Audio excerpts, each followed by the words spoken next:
Good evening आप सभी प्यारे विद्यार्थियों को गार्गी क्लासेज हनुमानगढ़ के ऑनलाइन यूट्यूब वीडियो प्लेटफॉर्म पर आप सभी का स्वागत अभिनंदन है।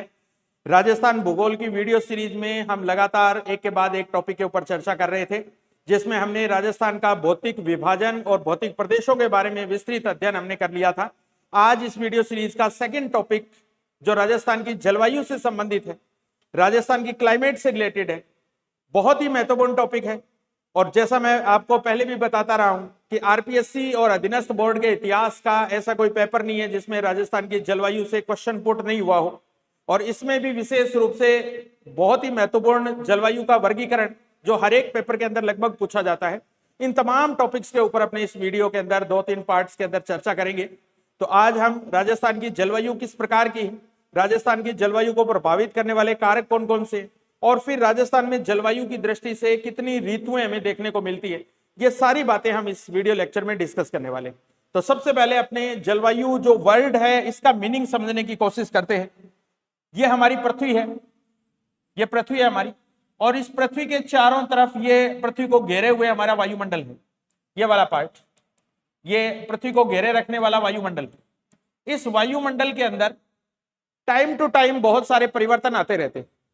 कुछ परिवर्तन ऐसे होते हैं जो थोड़े समय के लिए आते हैं, 1 दिन के लिए, 2 दिन के लिए, 1 महीने के लिए, 3 महीने के लिए, 6 महीने के लिए, साल के लिए। कहने का मतलब ऐसा जो टाइम पीरियड या ऐसा समय अवधि जो थोड़े समय के लिए हो, साल, 2 साल, 6 महीने, महीने भर, सप्ताह भर, दैनिक स्थिति में हो। इस प्रकार की जो अल्पकालिक घटनाएं होती हैं जो इस वायुमंडल में हमें दिखाई देती है, उनको हम सामान्य रूप से मौसम की संज्ञा देते हैं। यानी कि इस वायुमंडल में आने वाले जो अल्पकालिक परिवर्तन होते हैं, थोड़े समय के जो परिवर्तन होते हैं, उन परिवर्तनों को हम मौसम की संज्ञा देते हैं, मौसम की, या हम इनको ऋतु भी बोल सकते हैं। मौसम या ऋतु के रूप में हम इसको डिफाइन करते हैं। लेकिन अगर यही परिवर्तन लंबे समय के लिए हो, दीर्घकालिक घटनाएं हो, और दीर्घकालिक घटनाएं कितने समय की हो, तो कम से कम टाइम पीरियड 30 ईयर, 30 वर्ष का जो टाइम पीरियड है किसी भी स्थान के बारे में या किसी भी देश के बारे में, तो 30 वर्षों तक जो भी वायुमंडलीय दशाएं इस क्षेत्र में स्थिर रही है या कांस्टेंट रही है, उन स्थिर वायुमंडलीय दशाओं को ही हम जलवायु की संज्ञा देते हैं। तो जलवायु जो है वो अपने आप में एक लंबे समय की मौसमी दशाएं अपने कह सकते हैं, जो अपने आप में स्थिर हो चुकी है, कांस्टेंट हो चुकी है। कहने का मतलब उनमें ज्यादा कोई परिवर्तन हमें दिखाई नहीं देता है। तो इस प्रकार के ये जो चेंजेज होते हैं जो लंबे टाइम के लिए होते हैं, उनको हम जलवायु की संज्ञा दे देते हैं।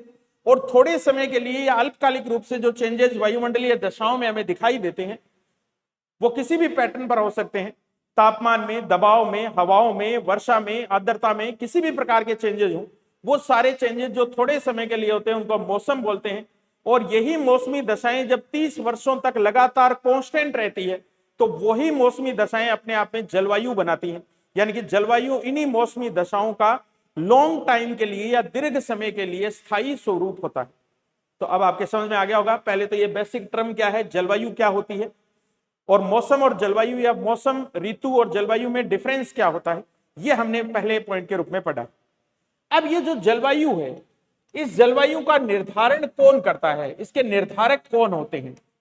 तो सामान्य रूप से जलवायु के जो निर्धारक होते हैं, जो डिटरमिनर होते हैं इसके, उनमें ताप, दाब, वर्षा, आर्द्रता और इन सब से जुड़ी हुई वनस्पति, ये सारे फैक्टर जो हैं वो किसी भी स्थान की जलवायु को प्रभावित करते हैं या किसी भी स्थान की जलवायु को निर्धारित करते हैं। ताप के रूप में, दाब के रूप में, वर्षा, आर्द्रता, वनस्पति, ये सारे फैक्टर मिलकर के किसी भी स्थान की जलवायु को निर्धारित करते हैं। तो इनको अपने जलवायु के निर्धारक कारक कहते हैं, डिटरमिनेंट फैक्टर्स इनको हम बोलते हैं। जलवायु के निर्धारक तत्व या निर्धारक कारक कौन कौन से। तो ये हमने एक जलवायु का बेसिक सा इंट्रोडक्शन देखा है कि पृथ्वी के चारों ओर की वायुमंडल की दीर्घकालिक घटनाओं का जो योग होता है, उसी को हम क्या बोलते हैं, जलवायु बोलते हैं। जलवायु का निर्धारण कम से कम 30 वर्ष की औसत मौसमी दशाओं, यानी कि जो ऋतुगत परिवर्तन हम बोल रहे थे, उन्हीं के आधार पर किया जाता है।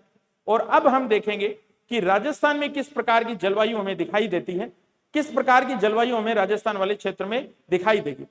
तो इसका निर्धारण अगर हम करेंगे तो मूलतः हम ये बोल सकते हैं कि राजस्थान की जलवायु उपोष्ण कटिबंधीय प्रकार की जलवायु।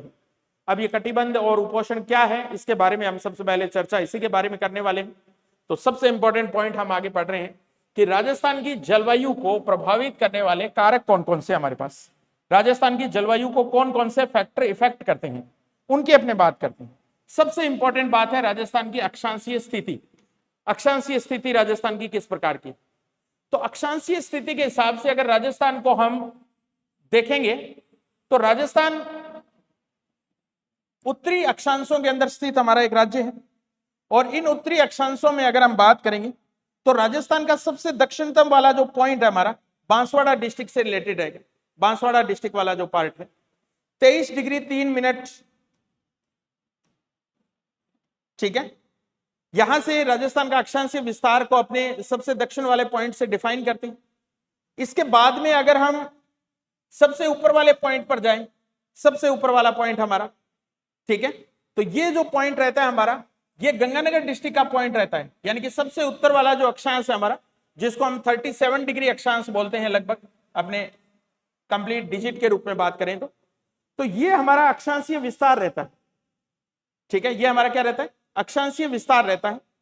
23 डिग्री 3 मिनट से शुरू होकर लगभग 37 डिग्री 6 मिनट या 37 डिग्री के आसपास अगर अपने एक डिजिट में इसको काउंट करें तो ये हमारा उत्तरी गोलार्ध वाला पार्ट है। कहने का मतलब अगर राजस्थान की अक्षांशीय स्थिति को हम ग्लोब के ऊपर चिन्हित करना चाहें तो ये हमारे पास 0 डिग्री वाली भूमध्य सागरीय रेखा है, भूमध्य रेखा है, जिसको हम विषुवत रेखा की संज्ञा देते हैं। और इसी 0 डिग्री के ऊपर वाली ये जो उत्तरी अक्षांश रेखा जो मैंने खींची है, जो 23.5 डिग्री की उत्तरी अक्षांश रेखा है, 23.5 डिग्री की उत्तरी अक्षांश रेखा है, इसको हम कर्क रेखा की संज्ञा देते हैं, कर्क रेखा की संज्ञा देते हैं। इसके बाद अगर अपने इससे ठीक ऊपर जाएंगे, इससे ठीक ऊपर जाएंगे अपने, तो ये मेरे पास 45.5 डिग्री वाली उत्तरी अक्षांश रेखा, और इससे भी ऊपर अगर अपने बढ़ेंगे तो 66.5 डिग्री वाली रेखा हमें दिखाई देती है, 66.5 डिग्री वाली रेखा। तो अक्षांशों के हिसाब से राजस्थान उत्तरी गोलार्ध में आता है, यानी कि 0 डिग्री वाली जो रेखा है उसके उत्तर में स्थित राज्य है हमारा राजस्थान। और इसका विस्तार अगर यहां से हम देखेंगे तो हमें थोड़ा सा विस्तार इसका इस 23.5 डिग्री वाली रेखा से नीचे दिखाई देगा। 23.5 डिग्री का मतलब हमारा है 23 डिग्री 30 मिनट, 23 डिग्री 30 मिनट। और राजस्थान का जो सबसे दक्षिणतम पॉइंट जिसकी हम बात कर रहे हैं वो है 23 डिग्री 3 मिनट के आसपास। कहने का मतलब हम कर्क रेखा से मात्र 27 मिनट का गैप है हमारा 30 डिग्री और 3 मिनट के बीच में। तो राजस्थान का जो सबसे दक्षिणतम वाला ये पॉइंट है, जो जिसको हम 23 डिग्री 3 मिनट बोल रहे हैं, इससे ही ठीक ऊपर यहां हमारे पास 23.5 डिग्री वाली रेखा जो है वो यहां से गुजर रही है हमारी, यानी कि कर्क रेखा गुजर रही है। और इस कर्क रेखा को अगर अपने डिस्ट्रिक्ट के हिसाब से डिफाइन करें तो ये हमारे 2 जिलों से संबंध रखती है। एक यहां पर हमारा डूंगरपुर डिस्ट्रिक्ट, डूंगरपुर जिला, और एक इससे ठीक आगे बीचों बीच से गुजरने वाला बांसवाड़ा डिस्ट्रिक्ट, बांसवाड़ा डिस्ट्रिक्ट। तो मुख्य रूप से जो कर्क रेखा के ऊपर आने वाला जो हमारा डिस्ट्रिक्ट है वो बांसवाड़ा डिस्ट्रिक्ट है हमारा, यानी कि बांसवाड़ा के ठीक बीचों बीच से कर्क रेखा जो है वो गुजरती है। डूंगरपुर वाली साइड से ये बहुत थोड़ी मात्रा में गुजरती है, या मैं कहूं डूंगरपुर को सिर्फ टच करती हुई निकलती है।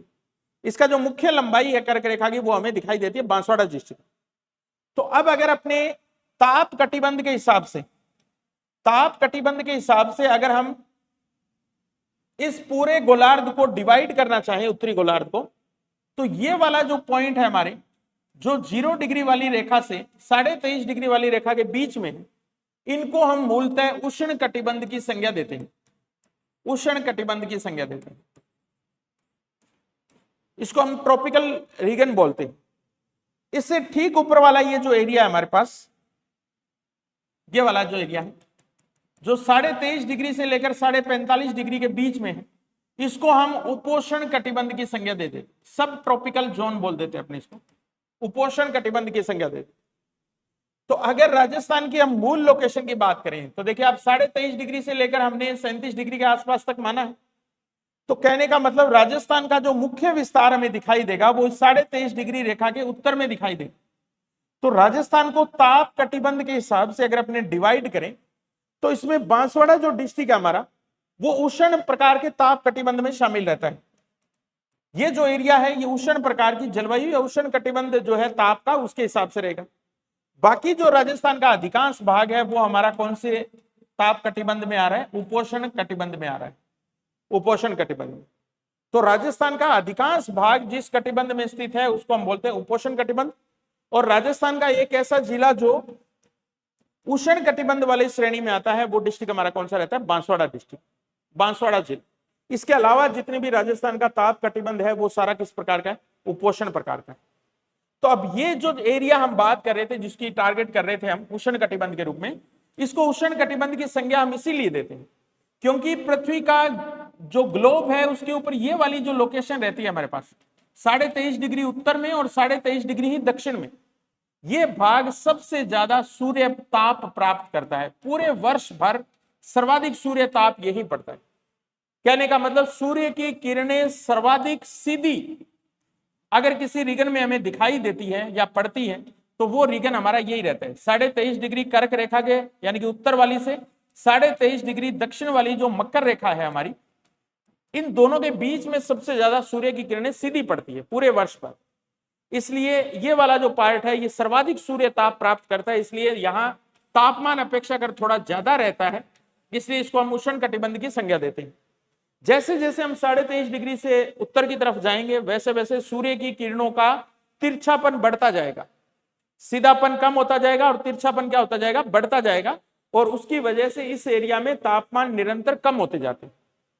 तो ऐसी जो जलवायु या ऐसा जो ताप कटिबंध होता है उसको हम बोलते हैं उपोष्ण कटिबंध। और इससे ठीक ऊपर वाले जो कटिबंध है वो और थोड़े तापमान वाले होंगे, उनको हम शीतोष्ण कटिबंध की संज्ञा देंगे। और जो ध्रुवीय प्रकार का जो ताप कटिबंध है उसको हम शीत कटिबंध की संज्ञा देंगे। तो कहने का मतलब ये जो उत्तरी गोलार्ध में जो अक्षांश हम पढ़ रहे हैं इनको हमने उष्ण, उपोष्ण, शीतोष्ण और शीत इन कटिबंधों के अंदर विभाजित कर लिया। और राजस्थान की अगर मैं बात करूं तो राजस्थान 2 ताप कटिबंधों में स्थित है। इसका एक जिला ऐसा है बांसवाड़ा जो उष्ण कटिबंध की श्रेणी में आता है, और बाकी जो राजस्थान का अधिकांश भाग है वो ताप की दृष्टि से किसमें शामिल रहता है, उपोष्ण कटिबंध में शामिल रहता है। तो राजस्थान का अगर अपने ओवरऑल ताप कटिबंध की मैं बात करूं, ये सिर्फ हम अभी बात कर रहे हैं किस चीज की, ताप कटिबंध की। तो ताप कटिबंध की दृष्टि से राजस्थान का एक डिस्ट्रिक्ट उष्ण जलवायु वाले क्षेत्र में और अधिकांश जो भाग है राजस्थान का वो किसमें आता है, उपोष्ण प्रकार की जलवायु प्रदेश में या उपोष्ण प्रकार के ताप कटिबंध में शामिल रहता है। अब ओवरऑल अगर अपने बात करें राजस्थान की जलवायु की दृष्टि से बात करें, ये तो हमने ताप कटिबंध के हिसाब से राजस्थान को विभाजित किया है। अब राजस्थान के अधिकांश भाग के अंदर मरुस्थल फैला हुआ है, ये बात भी हम जानते हैं। 61.11% जो भाग है राजस्थान का वो कैसा है, मरुस्थलीय भाग है हमारा। और मरुस्थलीय भाग जो है ये भी हमारा गर्म प्रकार का मरुस्थल है। तो इस गर्म मरुस्थल की वजह से राजस्थान का जो अधिकांश हिस्सा है वो उष्ण प्रकार की जलवायु रखता है। प्रैक्टिकली अगर हम देखेंगे तो राजस्थान की जलवायु उष्ण और शुष्क प्रकार की है। कहने का मतलब हम ये कह सकते राजस्थान की जो जलवायु है वो शुष्क प्रकार की जलवायु है। कहने का मतलब यहाँ वर्षा की औसत मात्रा जो है वो बहुत ही कम है। अगर ओवरऑल इंडिया की हम बात करेंगे तो भारत में लगभग 125 सेंटीमीटर के आसपास वार्षिक वर्षा होती है, 125 सेंटीमीटर के आसपास। लेकिन राजस्थान की मैं बात करूं तो यहाँ इसका बहुत आधा या 50% पार्ट भी नहीं होता है, 57.5 सेंटीमीटर के आसपास यहाँ वर्षा होती। तो इतनी कम वर्षा होने की वजह से राजस्थान के अंदर जलवायु संबंधी या ताप संबंधी भिन्नताएं बहुत ज्यादा मिलती। तो राजस्थान की जलवायु जो है वो गर्म प्रकार की जलवायु है कहने का मतलब, लेकिन ताप कटिबंध के हिसाब से राजस्थान उपोष्ण प्रकार के ताप कटिबंध में आता है। लेकिन मरुस्थल के अधिक विस्तार की वजह से राजस्थान की जलवायु शुष्क प्रकार की जलवायु है। वर्षा यहाँ पर बहुत कम होती है और वर्षा कम होने की वजह से तापमान में मिलने वाली भिन्नताएं यहाँ ज्यादा मिलती है। मतलब कहने का मतलब उच्च तापमान वाले क्षेत्र में ज्यादा दिखाई देते हैं राजस्थान में। तो ओवरऑल राजस्थान की जलवायु उष्ण, उपोष्ण, शुष्क प्रकार की जलवायु। और अगर पूरे भारत की जलवायु को अगर अपने स्टडी करें तो पूरे भारत की जलवायु को हम मानसूनी जलवायु बोलते हैं। मानसूनी जलवायु क्यों बोलते हैं ये आगे हम बात करेंगे। तो राजस्थान की जलवायु को अगर हवाओं की दिशा हिसाब से देखें तो इसको हम मानसूनी प्रकार की जलवायु बोलते हैं। अगर इसको ताप कटिबंध के हिसाब से देखें तो उष्ण और उपोष्ण प्रकार की जलवायु बोलते हैं।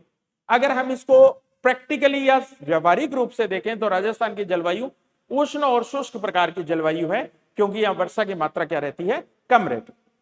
तो कहने का मतलब ये हुआ कि राजस्थान की जलवायु को निर्धारित करने वाला पहला जो फैक्टर है वो है राजस्थान की अक्षांशीय स्थिति। इसकी लोकेशन अक्षांश के हिसाब से कहां है, वो राजस्थान की जलवायु को क्या कर देती है, डिफाइन कर देती है, निर्धारित कर। ठीक है, तो आपकी ये बात क्लियर हो गई होगी कि राजस्थान की जलवायु के संदर्भ में हम किस चीज की बात कर रहे थे। तो इसके बारे में काफी बार प्रश्न पूछा भी जाते हैं, राजस्थान का उष्ण कटिबंध में आने वाला डिस्ट्रिक्ट कौन सा है। ठीक है, ये हम ताप कटिबंध की बात कर रहे थे, ये ओवरऑल जलवायु की बात नहीं कर रहे हैं हमने। ठीक है, ऐसा नहीं है कि बांसवाड़ा का जलवायु बहुत ज्यादा गर्म है, कर्क रेखा के पास है इसलिए, और यहाँ अपने उत्तरी राजस्थान जो है वहां पर जलवायु जो है वो उपोष्ण प्रकार की है, तो यहाँ तापमान कम मिलेंगे, ऐसा नहीं। इवन की हम आगे बात करेंगे, राजस्थान के सर्वोच्च तापमान जो है वो हमें उत्तरी राजस्थान वाले पार्ट में दिखाई देते। ठीक है, तो ओवरऑल ताप कटिबंध की बात करेंगे तो हम उष्ण कटिबंध की बात करेंगे, और साथ में अधिकांश राजस्थान की बात करें तो उपोष्ण प्रकार के ताप कटिबंध में राजस्थान शामिल है।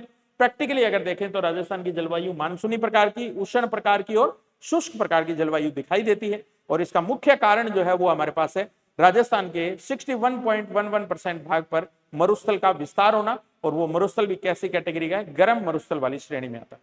ठीक है, चलिए आगे हम बात करते हैं। दूसरा जो फैक्टर प्रभावित करता है वो है समुद्र तट से दूरी। समुद्र तट से दूरी ये भी राजस्थान की जलवायु को इफेक्ट करने वाला दूसरा इंपॉर्टेंट फैक्टर है।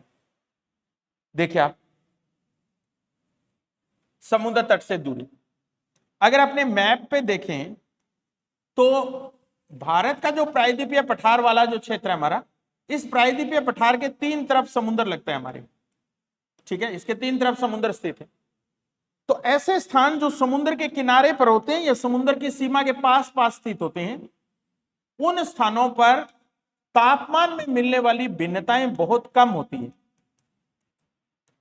तापमान में मिलने वाली विभिन्नताएं जो है वो बहुत कम होती है। कहने का मतलब वर्ष भर तापमान जो है वो लगभग स्थायी बना रहता है।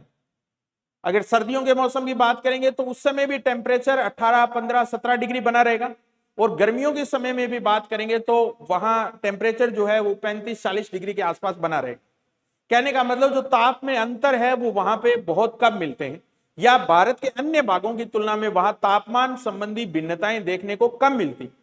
ऐसी जो जलवायु होती है उसको हम सम जलवायु की संज्ञा देते हैं, या इसको हम समुद्र का समकारी प्रभाव बोलते हैं। समकारी प्रभाव, तो ये समकारी जो प्रभाव है ये समुद्र के आसपास वाले राज्यों में तो दिखाई देता है, लेकिन राजस्थान की जो लोकेशन है वो इस समुद्र से काफी दूर है। हमारी समुद्र से हमारी जो दूरी है वो काफी ज्यादा है। राजस्थान की अगर लोकेशन के हिसाब से बात करें, राजस्थान के सबसे समीप जो एरिया लगता है वो कच्छ की खाड़ी है हमारे पास, कच्छ की खाड़ी अरब सागर वाली, और ये कच्छ की खाड़ी भी लगभग 225 किलोमीटर दूर है हमारे से, 225 किलोमीटर के आसपास। और बंगाल की खाड़ी तो इससे भी बहुत अधिक दूर है, लगभग 2900 किलोमीटर दूर है। अपने 2900 किलोमीटर की दूरी पड़ती है राजस्थान और बंगाल की खाड़ी के बीच में। तो कहने का मतलब यह है कि राजस्थान की जलवायु में समुद्र का समकारी प्रभाव बहुत कम काम करता है, इसलिए राजस्थान का जलवायु का जो प्रदर्शन है वो विषमकारी प्रकार का रहता है। यानी कि राजस्थान की जलवायु समुद्र की दृष्टि से विषम प्रकार की जलवायु है। कहने का मतलब यहां तापमान में उतार चढ़ाव हमें बहुत अधिक देखने को मिलते हैं, और ये जो घटना है ये क्यों हो रही है, क्योंकि समुद्र का विस्तार हमारे पास नहीं है। राजस्थान पूरी तरीके से स्थल से घिरा हुआ राज्य है। कैसा राज्य है? स्थल से घिरा हुआ राज्य। ऐसे राज्य को अपने लैंडलॉक राज्य या स्थलबद्ध राज्य बोलते हैं। स्थलबद्ध बोलते हैं इसको, लैंड लॉक्ड बोलते हैं। चारों तरफ भूमि भूमि है, समुद्र का प्रभाव यहां देखने को नहीं मिलता। और ये जो घटना होती है जिसकी वजह से समुद्र तट से दूरी के कारण किसी भी स्थान की जलवायु में पाई जाने वाली विषमता, ये अपने आप में महाद्वीपीयता कहलाती है। इस घटना को हम सामान्य रूप से बोलते हैं महाद्वीपीयता। ध्यान रखना ये पॉइंट आप। महाद्वीपीयता का अर्थ क्या है? महाद्वीपीयता का अर्थ है किसी भी स्थान की जलवायु पर स्थल भाग के पड़ने वाले प्रभाव को हम बोलते हैं महाद्वीपीयता। और ये महाद्वीपीयता जितनी समुद्र तट से दूरी ज्यादा होगी उतनी ही इसका प्रभाव चरम स्तर का हमें देखने को मिलेगा। तो राजस्थान के अंदर मिलने वाली अत्यधिक ताप भिन्नताएं जो है, ताप का बहुत ऊंचा मिलना और सर्दी के मौसम में ताप का बहुत न्यून चला जाना, कम चला जाना, ये सारे जो फैक्टर हैं ये हमारे पास समुद्र तट से दूरी की वजह से प्रभावित होते हैं। तो राजस्थान का जो अधिकांश भाग है वो विषमकारी प्रकार की जलवायु वाला है। महाद्वीपीयता का प्रभाव यहां हमें सबसे ज्यादा दिखाई देता है। अब राजस्थान में अगर अपने एक डिस्ट्रिक्ट की बात करें, एक डिस्ट्रिक्ट की बात करें पर्टिकुलर अगर अपने, तो उस डिस्ट्रिक्ट को हम बोल सकते हैं Udaipur district. Udaipur district, Udaipur district जो है ये अपने आप में सर्वाधिक वनस्पति वाला जिला है राजस्थान का, और थोड़ा सा अन्य जिलों के मुकाबले में हाइट पर भी है अरावली की वजह से। तो इस वाले एरिया में समुद्र का समकारी प्रभाव तो काम नहीं करता, लेकिन अधिक वनस्पति और थोड़ा सा समुद्र तट से अधिक ऊंचाई पर होने की वजह से राजस्थान में सबसे कम विषम प्रकार की जलवायु अगर हमें कहीं फील होती है, या मैं कहूं कि सर्वाधिक सम प्रकार की जलवायु अगर कहीं फील होती है, महसूस होती है, तो वो जिला हमारा कौन सा रहता है? उदयपुर डिस्ट्रिक्ट रहता है। उदयपुर में आने वाले ताप में उतार चढ़ाव पूरे वर्ष के दौरान राजस्थान के अंदर उस डिस्ट्रिक्ट के हिसाब से हमें कम देखने को मिलते हैं। हालांकि इससे नीचे वाले जो डिस्ट्रिक्ट है, उदयपुर से नीचे वाले जो डिस्ट्रिक्ट है, डूंगरपुर बांसवाड़ा वाले जो साइड है, उनमें ओवरऑल ऐसे चेंजेस कम देखने को मिलते हैं। लेकिन पूरी तरीके से अगर देखेंगे, प्रैक्टिकली अगर अपने देखेंगे, तो उदयपुर की जलवायु जो है वो लगभग सम प्रकार की जलवायु अपने कह सकते हैं। बाकी तो किसी जिले की जलवायु हमारी सम प्रकार की नहीं है, क्योंकि हम पूरी तरीके से महाद्वीपीयता का प्रभाव हमारे ऊपर रहता है। तो ये दूसरा फैक्टर है हमारे पास, जो समुद्र तट से दूरी का फैक्टर।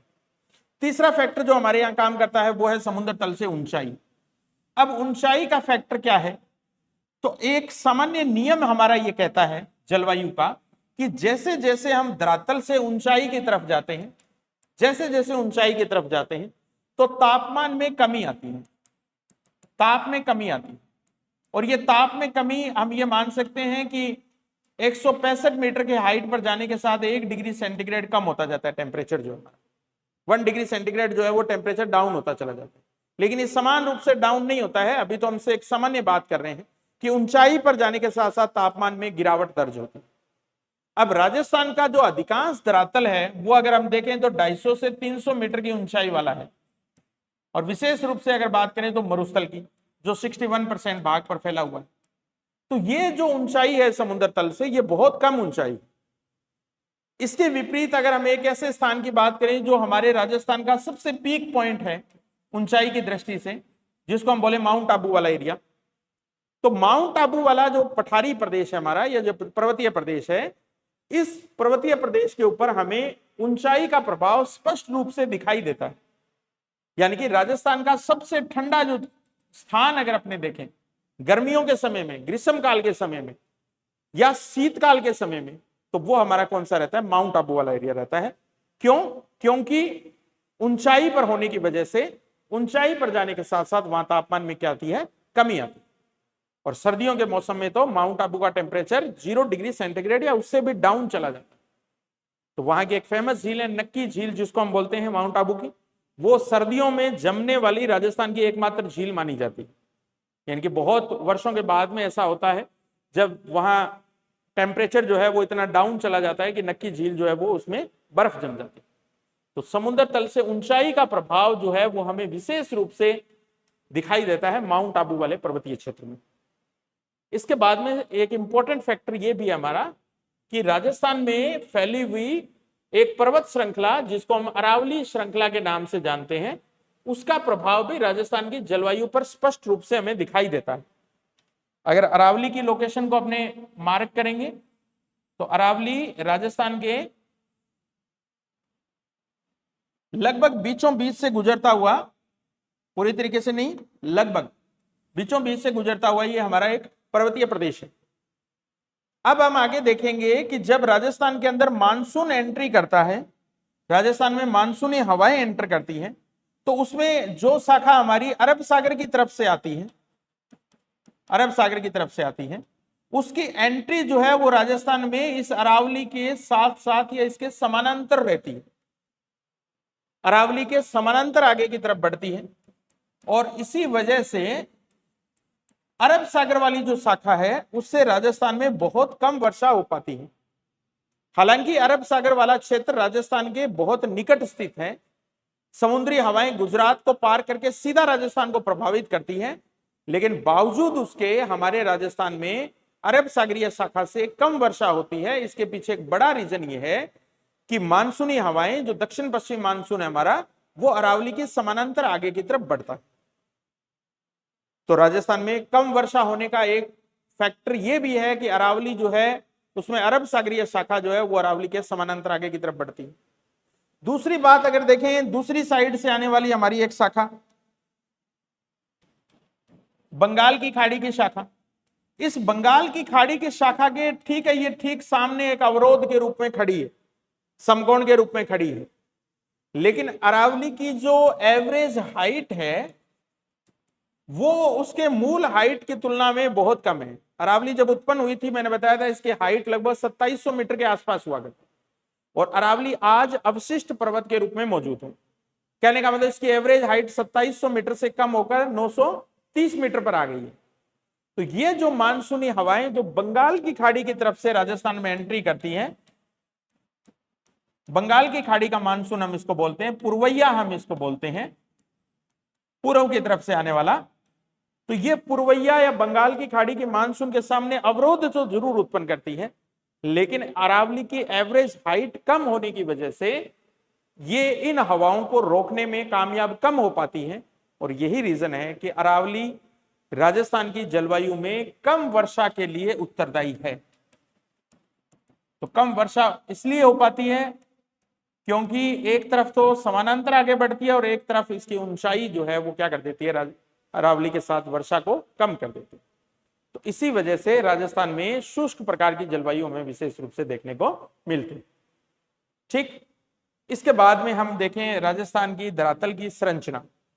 तो राजस्थान का अधिकांश धरातल जो है वो मृदा वाला है, चाहे तो मरुस्थल के रूप में हो चाहे हमारे पास मैदान के रूप। मरुस्थल वाले भाग में भी मृदा मिलती है और मैदानी भाग में भी मृदा मिलती है। तो ये वाला जो भाग है हमारा मरुस्थल वाला, ये 61% के आसपास है, और मैदान वाला हिस्सा हमारे पास कितना है, 23% वाला। तो हमारा जो धरातल है वो अधिकांश धरातल मृदा युक्त है। पथरीला वाला जो इलाका है अरावली वाला वो 9% के आसपास ही। अब ये जो मृदा राजस्थान के क्षेत्र में मिलती है, ये मृदा भी अलग अलग प्रकार की रहती है हमारे पास। चूंकि राजस्थान का अधिकांश जो धरातल है वो मरुस्थलीय प्रकार की मृदा से बना है, और मरुस्थलीय मृदा जो होती है उसको हम रेतीली मृदा बोलते हैं, रेतीली मृदा, या हम इसको बालू मृदा के नाम से बोलते हैं। इसमें रेत के कणों का आकार जो है वो थोड़ा बड़ा होता है, और बड़े आकार वाली रेत जो होती है वो सूर्य की रोशनी को अपने अंदर जल्दी एब्जॉर्ब करती है और जल्दी उसको वापस छोड़ती है। कहने का मतलब ये जो धरातल होता है, रेतीली या बालू मिट्टी वाला जो धरातल है, ये तापमान को जल्दी अवशोषित करता है, यानी कि जल्दी गर्म होता है और जल्दी क्या होता है, ठंडा होता है। तो इसकी वजह से एक दिन के समय में या एक पूरे साल के दौरान सबसे ज्यादा जो ताप बढ़ता है वो भी इसी एरिया में बढ़ता है, और सबसे ज्यादा न्यून जो टेम्परेचर पाया जाता है वो भी इसी एरिया के अंदर पाया जाता है। कहने का मतलब राजस्थान का सर्वाधिक और न्यूनतम तापमान हमें अगर कहीं दिखाई देते हैं तो वो इस रेतीले मरुस्थल वाले एरिया में ही दिखाई देते हैं, और इसके पीछे बड़ा जो रीजन है वो है यहां मिलने वाली रेतीली या बालू प्रकार की मृदा। इसके विपरीत अगर हम जलोढ़ मिट्टी की बात करेंगे जो मैदानी क्षेत्र में फैली हुई है, तो जलोढ़ मिट्टी के कणों का आकार अपेक्षाकृत छोटा होता है बालू की तुलना में, इसलिए ये जल्दी से ये इनको एब्जॉर्ब नहीं करेगी और जल्दी से ये क्या होगी, गर्म नहीं होगी और जल्दी ठंडी नहीं होगी। इसके बाद में अगर अपने दक्षिण राजस्थान वाली साइड में जाएंगे तो यहां तो बहुत ही महीन कणों वाली मृदा है जिसको हम क्ले मृदा बोलते हैं, क्ले, चिक्का मिट्टी बोलते हैं इसको हिंदी में अपनी, चिक्का मिट्टी, जिसके कणों का आकार सबसे छोटा होता है। तो ऐसी मृदा जो होती है उसमें तो तापमान संबंधी भिन्नताएं हमें और भी कम देखने को मिलती है। तो कहने का मतलब यह है कि राजस्थान में मृदा की जो स्ट्रक्चर हमें दिखाई देती है, धरातल जिस मृदा से ढका हुआ है उस मृदा के अलग अलग रूप होने की वजह से राजस्थान में जलवायु या तापमान संबंधी भिन्नताएं हमें देखने को मिलती है। सबसे लास्ट में अगर अपने बात करें वनस्पति, तो वनस्पति की दृष्टि से अगर हम देखेंगे तो राजस्थान वैसे ही एक तरीके से भारत के न्यून वनस्पति वाले राज्यों के अंदर आता है। अगर ओवरऑल बात करें तो राजस्थान की टोटल भौगोलिक एरिया के 9% के आसपास भाग पर वन है, ठीक है। तो जिस भूमि के 91% भाग पर वन नहीं है तो कहने का मतलब वहां जलवायु संबंधी जो एक्सट्रीमनेस है, बहुत ऊंचा जाना और बहुत नीचा आना, चरम अवस्थाएं जो है वो हमें ज्यादा दिखाई देती है। तो राजस्थान में न्यून वनस्पति का होना भी राजस्थान की जलवायु को प्रभावित करता है और इसका स्पष्ट प्रभाव मैंने अभी आपको बताया था उदयपुर डिस्ट्रिक्ट में हमें देखने को मिलता है। उदयपुर वाली साइड में अगर अपने बात करेंगे तो वहां वनस्पति अधिक होना, इसकी वजह से वर्षा का अधिक होना और वर्षा अधिक होने की वजह से थोड़ा ऊंचाई पर भी होना, उसका वो तमाम फैक्टर मिलकर के और उदयपुर की जलवायु को सम प्रकार की जलवायु में तब्दील करते हैं। ठीक है, तो राजस्थान की जलवायु को इफेक्ट करने वाले फैक्टर कौन कौन से होते हैं उनके हमने 1 बाय 1 करके बात की है। इसमें महाद्वीपीयता वाला जो फैक्टर है ये आपसे पेपर में इंपॉर्टेंट रूप से पूछा जा सकता है। और राजस्थान की जलवायु को सबसे ज्यादा इफेक्ट करने वाले जो फैक्टर हैं उनमें हमारा एक लोकल फैक्टर है, वो तो है अरावली की स्थिति।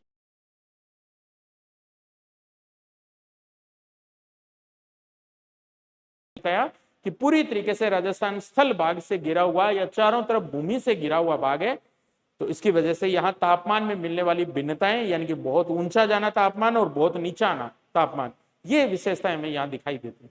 ठीक है, तो राजस्थान की जलवायु को इफेक्ट करने वाले फैक्टर्स हमने देखे कि कौन से फैक्टर राजस्थान की जलवायु को इफेक्ट करते हैं। चलिए अब अपने आगे बात कर लेते हैं इसमें कि राजस्थान की जलवायु जो है उसको अपने वर्गीकृत करते हैं, अलग अलग पार्ट्स में वर्गीकृत करने का प्रयास करते हैं अपने। देखो, राजस्थान की जलवायु को अपने अगर सामान्य रूप से वर्गीकृत करना चाहें तो इसका एक आधार हो सकता है थोड़े समय की मौसमी दशाएं, जिनको हम बोलते हैं ऋतु। तो ऋतु के हिसाब से मौसम की घटनाएं या वायुमंडल में आने वाले क्षणिक जो परिवर्तन है, अल्पकाल के जो परिवर्तन है, उनसे भी हम जलवायु का निर्धारण कर सकते हैं। तो ये जो वर्गीकरण है इसको हम पढ़ रहे हैं ऋतु आधारित वर्गीकरण के रूप में। सामान्य रूप से अगर हम बात करें तो वैसे तो भारतीय कैलेंडर के हिसाब से तो हमारी ऋतुओं की संख्या मुख्य रूप से अपने 6 मानते हैं जैसे, ठीक है। लेकिन भौगोलिक या जलवायु की दृष्टि से अगर अपने बात करेंगे तो ऋतुएं 3 ही होती है अपने आप में, 3 ही प्रकार की ऋतु होती है। एक हमारे पास वर्षा ऋतु होती है, एक हमारे पास ग्रीष्म ऋतु होती है और एक हमारे पास शीत ऋतु होती है। इसी वर्षा ऋतु के एक भाग के रूप में अलग से हम स्टडी कर लेते हैं शरद ऋतु की। तो अगर अपने अकॉर्डिंग टू स्टडी आसान तरीके से पढ़ना हो मानसून को ऋतु के वर्गीकरण के हिसाब से, तो हम इसका एक वर्गीकरण कर देते हैं शीत ऋतु के रूप में, ग्रीष्म ऋतु के रूप में, वर्षा ऋतु और शरद ऋतु के रूप में। और ये जो टोटल समय अवधि हमारी जो 12 माह की रहती है पूरे साल की, उनमें हर एक को अपने 3-3 मंथ डिवाइड कर देते हैं, यानी कि हर एक ऋतु जो है वो 3-3 महीनों की हमारे पास डिवाइड हो जाती है। तो सबसे पहले शीत ऋतु की बात करें तो शीत ऋतु के महीने 3 जो रहते हैं वो दिसंबर, जनवरी और फरवरी के महीने रहते हैं। मोस्टली आप देखते ही हैं ठंड का अनुभव हमें सबसे ज्यादा दिसंबर, जनवरी और फरवरी के महीने में होता है। इससे आगे मार्च से लेकर जून तक का जो समय होता है वो हमारा पूरी तरीके से ग्रीष्म ऋतु वाला रहता है। तापमान के अधिक होना ये अपने आप में हम अनुभव करते हैं, कर ही रहे हैं अभी एट ए टाइम। और इसके बाद में अगर अपने इससे आगे वाले 3 महीनों की बात करें, जुलाई, अगस्त, सितंबर के रूप में अगर देखें या मिड जून के बाद की स्थिति देखें, तो ये हमारे पास वर्षा ऋतु वाले मौसम के रूप में रहती है। और अंतिम जो अपने पास अक्टूबर, नवंबर वाले जो महीने होते हैं, इनको हम शरद ऋतु के रूप में पढ़ते हैं। अब इन ऋतुओं के दौरान मौसम में आने वाले परिवर्तन कौन कौन से होते हैं, तो उनमें हम कुछ एक भौगोलिक फैक्टर्स की बात करेंगे, ठीक है, कि इस पूरे एरिया में या इस पूरी ऋतु के दौरान राजस्थान में किस प्रकार की मौसमी दशाएं हमें देखने को मिलती है, उसके अपने 1 बाय 1 करके बात करते हैं। चलिए सबसे पहले अपने इसी की बात कर लेते हैं ग्रीष्म ऋतु की। ग्रीष्म ऋतु के बारे में अभी हम बात कर रहे थे कि मार्च से लेकर, या मैं पर्टिकुलर अगर आपको कहूं तो 15 मार्च से लेकर 15 जून तक का जो समय है लगभग हमारा, वो जो टाइम पीरियड होता है वो हमारा ग्रीष्म ऋतु का होता है। और ग्रीष्म ऋतु वाली जो स्थिति होती है उसमें अगर हम देखें तो हमारा जो तापमान है वो स्थल भाग का सबसे ज्यादा होता है, स्थल भाग का तापमान सर्वाधिक होता है इस समय। तो आगे हम एक मानसून की थ्योरी पढ़ने वाले हैं कि भारत में मानसून की उत्पत्ति कैसे और क्यों होती है। तो उसके बारे में एक सिद्धांत हमें इस रूप में मिलता है कि जहां ताप ज्यादा होता है वहां हवा गर्म हो जाती है, और गर्म हवा या तो ऊपर की ओर उठती है या क्षैतिज दिशा में फैलती है, और इसकी वजह से उस एरिया में हवा का दबाव कम हो जाता है, दबाव कम हो जाता है। यानी कि हवा अगर वहां से हट गई है वहां से कहीं दूसरी दिशा में चली गई है, तो उस स्थान पर वायु का घनत्व या मैं कहूं कि एयर प्रेशर जो है वो डाउन चला जाता है, तो वहां न्यून वायु दाब का क्षेत्र बनता है, न्यून एटमॉस्फेरिक प्रेशर वाला एरिया बनता है। कहां? जब तापमान ज्यादा होगा तो उस स्थान पर प्रेशर जो है वो क्या चला जाएगा? न्यून चला जाएगा, न्यून दाब वाला क्षेत्र बनेगा। इसके विपरीत अगर कहीं भी आपको तापमान में कमी दिखाई दे तो वहां हवा का घनत्व या हवा की सांद्रता ज्यादा मिलेगी, कंसंट्रेशन ज्यादा मिलेगी, तो वो प्रेशर को बढ़ा देगी। तो कहने का मतलब ताप और दाब एक दूसरे से उल्टे संबंधित होते हैं। तो इस एरिया में उच्च वायु दाब वाला क्षेत्र बनेगा, उच्च एटमॉस्फेरिक प्रेशर का।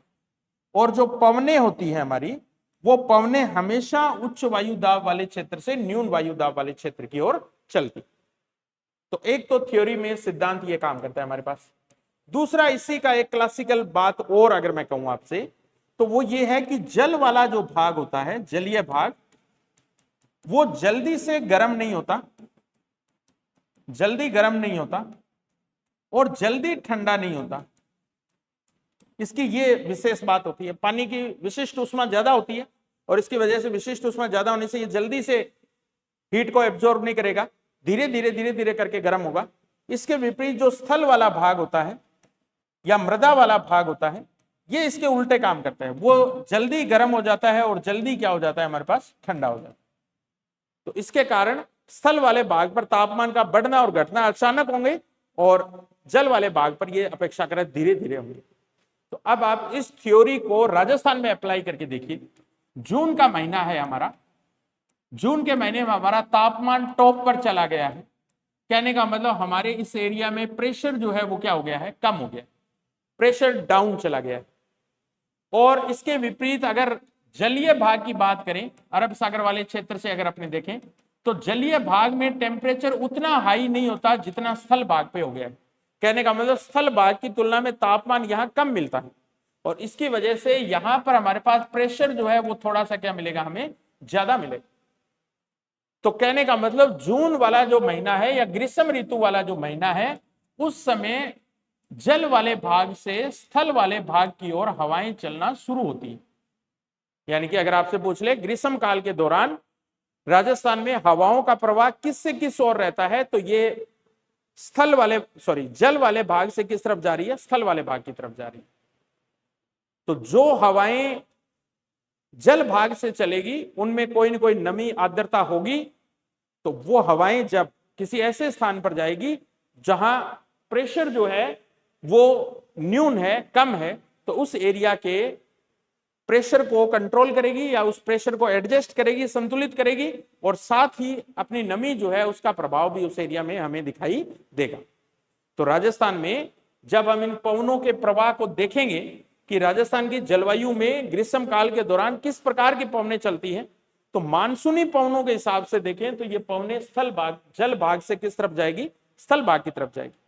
और यही कारण है कि राजस्थान का जो मरुस्थल है, हो सकता है वो हमारे लिए हर दृष्टि से हम उसके बारे में नेगेटिव सोचते हो, लेकिन जलवायु की दृष्टि से पूरे भारत के लिए मरुस्थल एक इंपॉर्टेंट फैक्टर है।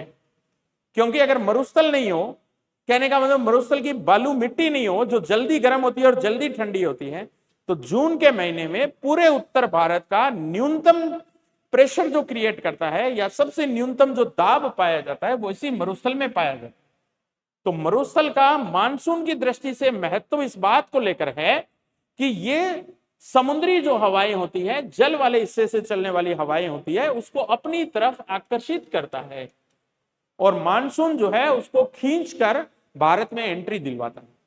तो बहुत बड़ा इंपॉर्टेंस है हमारे मरुस्थल का पूरे इंडिया के लिए कि इस समय जून के महीने में पूरे भारत का न्यूनतम जो प्रेशर रहता है वो इसी मरुस्थल वाले भाग में रहता है, जो समुद्री हवाओं को अपनी तरफ क्या करता है? आकर्षित करता है। तो ये जो टाइम पीरियड रहता है हमारे पास, ये ग्रीष्म काल का टाइम पीरियड है हमारे पास, ये वाला। अब इस टाइम पीरियड के दौरान राजस्थान के ग्रीष्म काल वाले मौसम के दौरान यहां की कुछ लोकल हवाएं चलती है, स्थानीय हवाएं चलती है। एक तो हमने देखा मानसूनी हवाएं, तो मानसूनी हवाएं भी एक प्रकार से क्या है? उस एरिया को प्रभावित करती है या उस एरिया के अंदर पवनों के प्रवाह की दिशा को बताती है। लेकिन कुछ ऐसी हवाएं भी हैं जो हमारी लोकल विंड्स के नाम से जानी जाती है, स्थानीय हवाओं के नाम से जानी जाती है। तो ग्रीष्म काल के दौरान जो स्थानीय हवाएं हमारे राजस्थान में बहती हैं, उनके नाम देखें अगर तो देखो, एक नाम से आप सभी परिचित हैं, जिसने इस बार तो विशेष रूप से हम सबको एहसास दिलाया है कि गर्मियां क्या होती है। तो एक हवाएं हम पढ़ेंगे लू के रूप में, और इन्हीं लू से हमें निजात देने के लिए थोड़ी बहुत आंधियां चलती हैं। और एक वो आंधियां भी हम देखेंगे जो हमारे राजस्थान का एक प्रचलित नाम है बबूलिया के नाम से, जिसको बतुलिया अपने सामान्य भाषा में बोल देते हैं। तो ये 3 प्रकार की लोकल विंड्स जो है वो हमें ग्रीष्म काल के दौरान राजस्थान से बहती हुई दिखाई देती है। अब इन हवाओं का प्रभाव कैसे ये हवाएं उत्पन्न होती है और कैसे हमें इसका प्रभाव दिखाई देता है, उसकी अगर अपने बात करें,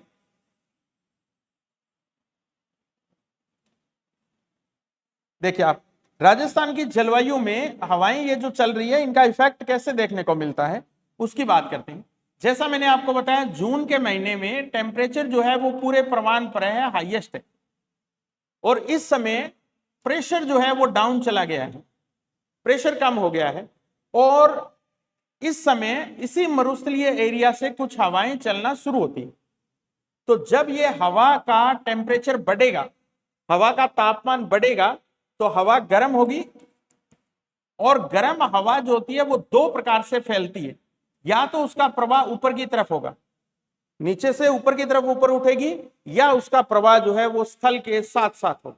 कहने का मतलब क्षैतिज रूप में होगा, क्षैतिज रूप, और या फिर होगा लंबवत ऊपर की तरफ। तो जब कोई गर्म हवा लंबवत ऊपर की तरफ उठती है तो उस प्रक्रिया को हम बोलते हैं संवहन की क्रिया, उसको हम कन्वेंशन बोलते हैं, कन्वेंशन, संवहन की क्रिया बोलते हैं हम उसको। यानी कि गर्म हवा का ऊपर की तरफ उठना संवहन कहलाता है, और इसका क्षैतिज रूप में फैलना यह अपने आप में अभिवहन कहलाता है। अभिवहन, इसको हम एडवेक्शन बोलते हैं, अभिवहन बोलते हैं। तो ये जो जून के महीने में हवा टेम्परेचर बढ़ने की वजह से गर्म हुई थी, ये या तो लंबवत ऊपर की तरफ उठती है या क्षैतिज दिशा में फैलती। ऊपर की ओर उठना संवहन को जन्म देता है, और इसका क्षैतिज दिशा में फैलना अभिवहन को जन्म देता है। और इन क्रियाओं के कारण राजस्थान के इसी मरुस्थल वाले एरिया में, या मैं कहूं पूरे राजस्थान में, 2 अलग अलग प्रकार की हवाओं की उत्पत्ति होती है। जो संवहन की क्रिया से उत्पन्न हवाएं होती हैं उनको अपने आंधियां बोलते हैं, उनको आंधियां कहा जाता है। और जो अभिवहन की क्रिया से उत्पन्न होने वाली हवाएं होती है, लोकल विंड्स होती है हमारी, उनको हम लू बोलते हैं, लू बोलते हैं। तो ये क्वेश्चन बहुत इंपॉर्टेंट बनता है कि लू की उत्पत्ति में मुख्य भौगोलिक घटना कौन सी कार्य करती है, तो अभिवहन कार्य करती है। और आंधी की उत्पत्ति कौन सी क्रिया से होती है, तो ये अपने आप में क्या है, संवहन की क्रिया है, संवहन की क्रिया है। ठीक है, तो अब इन दोनों हवाओं में डिफरेंसेस क्या है हमारे पास, वो भी हमें देखना है। देखो आप, आंधियां जून के महीने के अंत में हमें देखने को मिलती है, और लू का प्रभाव हमें अप्रैल मई के महीने से ही दिखाई देना शुरू हो जाता है। और ये लू जो है वो सबसे ज्यादा जैसलमेर बाड़मेर वाले एरिया में यहां चलती है, या मैं कहूं कि इन हवाओं की उत्पत्ति जो है वो सबसे पहले जैसलमेर बाड़मेर वाले स्थान पर होती है, क्योंकि अप्रैल के महीने में यही स्थान होगा जहां, मई में यही स्थान होगा जहां का तापमान सबसे ज्यादा बढ़ना शुरू होगा। तो तापमान बढ़ने के कारण यहाँ हवा का दबाव कम हो जाता है, और उस कम दबाव को भरने के लिए मरुस्थल में हवाएं चलती है, और उन हवाओं को ये अपने क्या बोलते हैं, लू बोलते हैं। तो ये लू एक तरीके की राजस्थान की वो लोकल विंड्स हैं, वो लोकल विंड्स हैं जो पूरी तरीके से शुष्क हैं, इनमें नमी नाम की चीज नहीं है, और शुष्क होने की वजह से ये जिस भी एरिया में जाएगी वहां का ताप बढ़ा देगी। तो लू के कारण धीरे धीरे करके जून के महीने तक पूरे राजस्थान का टेम्परेचर जो है वो सर्वाधिक बढ़ जाता है, या सबसे ज्यादा नोट किया जाता है। तो ये जो लू की उत्पत्ति है, कहने का मतलब लू का सबसे ज्यादा प्रभाव अगर कहीं अपने को देखने को मिलता है तो वो बाड़मेर और जैसलमेर वाला इलाका है। लू का सर्वाधिक प्रभाव यहां देखने को मिलेगा। अब ये जो क्रिया होती है संवहन वाली, अब अभी जैसा मैंने आपको बताया था, जैसे जैसे धरातल से ऊपर की तरफ जाएंगे टेम्परेचर जो है वो धीरे धीरे करके कम होता चला जाता है, और जो हवाएं ऊपर की तरफ उठी हैं वो हवाएं ऊपर जाकर उनका टेम्परेचर न्यून हो जाता है, कम हो जाता है, तो इसके कारण उनमें थोड़ी बहुत मात्रा में आर्द्रता हमें दिखाई देगी। तो ये लू की तुलना में आर्द्रता युक्त हवाएं होती हैं, ये पूरी तरीके से शुष्क हवाएं होती हैं। अब ये आंधियां जहां भी उत्पन्न होगी उस स्थान के टेम्परेचर को कम कर देती है। इसलिए शाम के समय में जब दिन भर तेज लू चल रही होती है और शाम के समय में थोड़ी, जिसको हम आंधी बोलते हैं, आंधी आ जाती है, तो उससे आसपास के पूरे एरिया का टेम्परेचर जो है वो थोड़ा डाउन चला जाता है, जो हमारे लिए एक तरीके से क्या है, सुखद प्रतीत होता है या सुखद एहसास देता है। तो आंधियां जो है ये एक तरीके से संवन की क्रिया के कारण उत्पन्न होती है। अब सबसे ज्यादा आंधियां अगर अपने बात करें तो वो उत्तरी राजस्थान में हमें दिखाई देती है। सबसे ज्यादा आंधियां हमारे गंगानगर डिस्ट्रिक्ट में चलती हुई दिखाई देगी आपको। इसके बाद सेकंड नंबर हमारे हनुमानगढ़ का। तो कहने का मतलब लू का प्रकोप तो हमें देखने को मिल रहा था पश्चिमी राजस्थान में, बाड़मेर और जैसलमेर वाले इलाके में। आंधियों का सबसे ज्यादा इफेक्ट हमें दिखाई देता है गंगानगर और हनुमानगढ़ में।